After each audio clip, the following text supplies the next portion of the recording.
নিলয়, আমার পিরিয়ড হয়েছে। তোমাকে কতবার বলেছি এই অবস্থায় আমার ওসব করলে সমস্যা হয়। আরে বাবা, কিচ্ছু হবে না, তুমি এত ভয় পাও কেন? বললাম তো আস্তে আস্তে করব। সুমি কাপড় ঠিক করে বলল, নিলয় তুমি আমাকে বলেছো এইবার শুধু আমরা বসে কথা বলবো, তাই আমি তোমাকে বিশ্বাস করে হোটেলে আসলাম। তোমাকে আমি আগেও বলেছি এই অবস্থায় ওসব করলে আমার পেটে খুব যন্ত্রণা হয়, রক্ত বন্ধ হয়ে যায়। তাছাড়া আমার পেটে স্ট্রিট আছে, সেটা তুমি জানো। আমার ভালোবাসার মানুষ হয়ে তুমি আমাকে কিভাবে জোর করতে পারো? নিলয় কথাগুলো শুনে নিলয় রেগে মেগে বলল, তোমার কথা শুনলে আমার মাথা খারাপ হয়ে যায়। এত এত মেয়েরা স্বামীর সাথে যদি করতে পারে তাহলে তুমি কেন পারো না? যাও, তোমার কিচ্ছু করতে হবে না, বাসায় চলে যাও। নিলয় রাগ করে বিছানায় বসে গেল, কিন্তু সুমি নিলয়কে খুব ভালোবাসে, তাই যেতে পারলো না। রাগ করছো কেন বাবু? রাগ না করার মতো একটা কারণ দেখাও। সুমি চিন্তা করলো তার শরীরে একটু কষ্ট হলে হোক, সেটা সহ্য করে নেবে, কিন্তু তার ভালোবাসার মানুষ কষ্ট পাবে সেটা হতে পারে না। আচ্ছা ঠিক আছে বাবু, তোমার যা ইচ্ছা করো। নিলয় খুশি হয়ে বলল। সত্যি? সুমি মাথা নেড়ে সায় দিতেই নিলয় সুমিকে নিয়ে শুয়ে পড়ল। রাতের বেলা সুমির খুব পেটে ব্যথা শুরু হলো, এতটাই অসহ্য যন্ত্রণা। এর আগেও পিরিয়ড অবস্থায় যখন সুমি নিলয়ের সাথে ওসব করেছে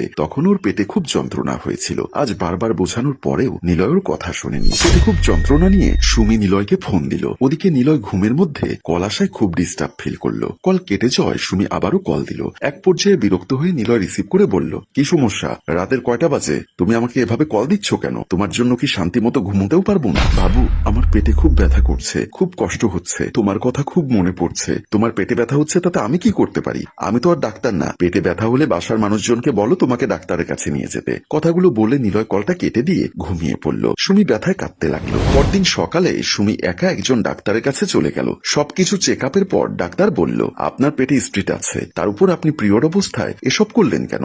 আপনার তো সমস্যা হবেই, আপনাকে দেখেও তো বিবাহিত মনে হচ্ছে না। সুমি কিছু বলতে চেয়েও বলতে পারল না। ডাক্তার ওষুধ লিখতে লিখতে বলল, আপনার ভালোবাসার মানুষের সাথে আপনি কি করবেন সেটা আপনার ব্যক্তিগত ব্যাপার, কিন্তু যেই ভালোবাসা আপনার কষ্টের কথা জেনেও আপনাকে জোর করে আর এখানেও আপনার সাথে আসেনি, সে মানুষটা আমার মনে হয় না আপনাকে খুব একটা ভালোবাসে। কিছু মনে করবেন না, এই ওষুধগুলো খেয়ে নিবেন। সুমি আচ্ছা ঠিক আছে বলে ধন্যবাদ বলে চলে গেল। ডাক্তারের চেম্বার থেকে সুমি নিলয়ের অফিসে গেল তার সাথে কথা বলতে, কিন্তু কেবিনে ঢুকতেই যা দেখলো তাতে তার পায়ের তলা থেকে মাটি সরে গেল। দেখলো নিলয় তার সেক্রেটারি নীলার সাথে খারাপ কাজ করছে। সুমি ভেতরে আসতেই নীলা পালিয়ে গেল। সুমি, আসলে তুমি যেটা দেখেছো সেটা ঠিক না, আসলে আমরা এখানে কাজ করছিলাম। সুমি কাঁদতে কাঁদতে বলল, তোমরা এখানে কি কাজ করছিলে সেটা আমি ভালো করে দেখেছি। কি কম ছিল আমার ভালোবাসায় যে তোমার এসব করতে হলো? আমি সব সময় তোমার চাহিদা মিটিয়েছি। আমার শরীরে যন্ত্রণা হওয়ার কথা জেনেও যখন তুমি আমাকে জোর করলে আমি সেটাও মেনে নিয়েছি। তোমার সুখের জন্য নিজের কষ্ট সহ্য করেছি। আর তুমি আমাকে কি দিলে? এই দিনটা আমাকে কেন দেখতে হলো নিলয়? সুমি অঝরে কাঁদতে শুরু করে। নিলয় চিন্তা করলো,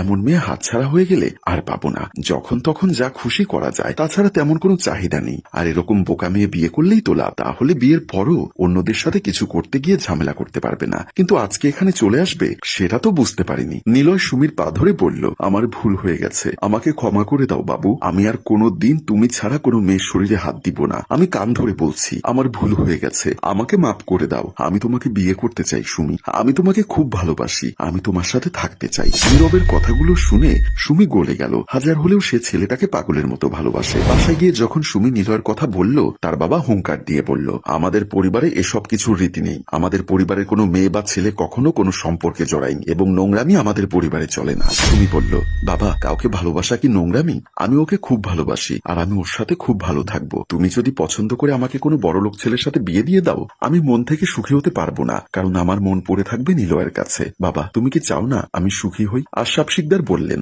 এসব আবেগের কথাবার্তা আমাকে বলে তুমি গলাতে পারবে না। আমি যেটা বলেছি সেটাই শেষ কথা। তুমি ওই ছেলের সাথে আজ থেকে কোনো যোগাযোগ করতে পারবে না। সুমির মা এসে বলল, একবার খবর নিয়ে দেখো না, ছেলেটি যদি ভালো হয় তাহলে বিয়ে দিতে সমস্যা কি? সুমির বাবা রেগে চলে গেল। দুদিন পর সুমির বাবা সুমির ঘরে গিয়ে বলল, তুমি যে ছেলেকে ভালোবাসো তার কৃত্তিকালাপ শুনলে তুমি অবাক হয়ে যাবে। এই ছেলের মেয়ের দোষ আছে। এই ছেলে কখনো তোমাকে সুখী করতে পারবে না, বরং দুঃখ দিয়ে যাবে আজীবন। আমি বলছি, এই ছেলের সাথে তুমি সুখী হতে পারবে না। সুমি বলল, বাবা, আমি জানি তুমি কি বলতে চাচ্ছ, কিন্তু বিশ্বাস করো, ও ভালো হয়ে গেছে, আমাকে ছুঁয়ে কথা দিয়েছে আর কখনো কোনো মেয়ের সাথে সম্পর্কে জড়াবে না। আমাকে বিয়ে করে আমার সাথে সংসার করে আজীবন আমার সাথেই থাকবে। আশরাফ শিকদার হেসে বললেন, ওসব ছেলে ভোলানো কথা তোমাকে বললে তুমি বিশ্বাস করতে পারো, কিন্তু আমি করব না। আমার মেয়ের জন্য কোনো খারাপ সিদ্ধান্ত নিতে পারবো না। সুমি বলল, আমি কিন্তু নিলয় ছাড়া কাউকে বিয়ে করব না বাবা। সুমি, হ্যাঁ বাবা, আমি ওকে বিশ্বাস করি, আর ওকে বিশ্বাস করি কারণ আমি ওকে খুব ভালোবাসি। তুমি যদি আমার বিয়ে অন্য কোথাও দিতে চাও তাহলে আমি বাড়ি ছেড়ে চলে যাব। সুমির মা দৌড়ে এসে বলল, তুই এসব কি বলছিস? তোর বাবা কি তোর জন্য কোনো খারাপ সিদ্ধান্ত নেবে? ছেলেটা নিশ্চয়ই ভালো না, আর তুই আমাদের ছেড়ে কোথায় যাবি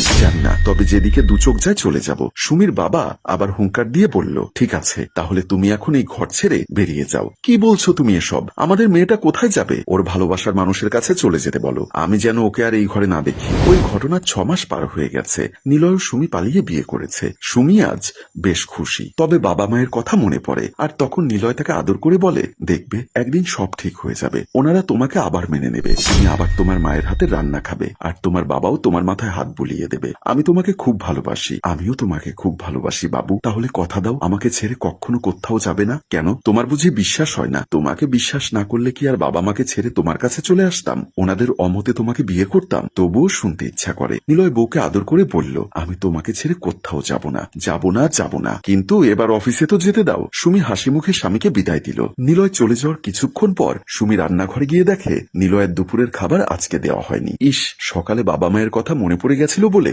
সবকিছু ভুলে গেছে মেয়েটা। এখন কি হবে? নিলয় কি খাবে?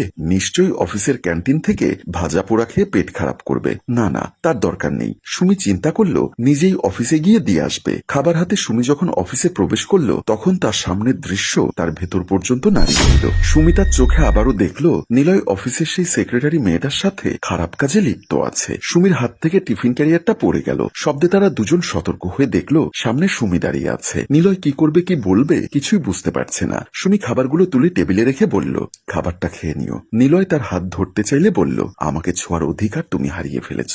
আমি চলে যাচ্ছি, তবে তোমার বাসায় আমি আর যাব না। আমি আর তোমার উপর কোনো অধিকার নিয়ে আসবো না কোনোদিন। আমার ভালোবাসার চরম মূল্য তুমি আমাকে দিয়েছ। তোমাকে ভালোবেসে বিশ্বাস করে আমার বাবা মাকে পর্যন্ত আমি কষ্ট দিয়েছি। মনে রেখো, এই জীবনে আমি তোমাকে কখনো ক্ষমা করব না। আমার এই কষ্ট যদি সত্য হয় তাহলে তুমি জীবনে কোনোদিন সুখী হতে পারবে না। সম্মানিত ভিউয়ার্স, পবিত্র ভালোবাসা বলতে কি আদৌ কিছু আছে আজকাল, নাকি সবই দেহের লোভে মশগুল? আপনাদের জীবনে কি সত্যিকারের ভালোবাসা এসেছিল, নাকি আপনারাও ভালোবাসার নামে প্রতারণার শিকার? অবশ্যই বেশি বেশি কমেন্ট এবং শেয়ার করে আমাদের জানিয়ে দিবেন। গল্পটির রচনায় ও পরিচালনায় অভি, ক্যামেরায় শিহাব ও শাকিল এবং প্রযোজনায় মঞ্জুর মোর্শেদ। ধন্যবাদ।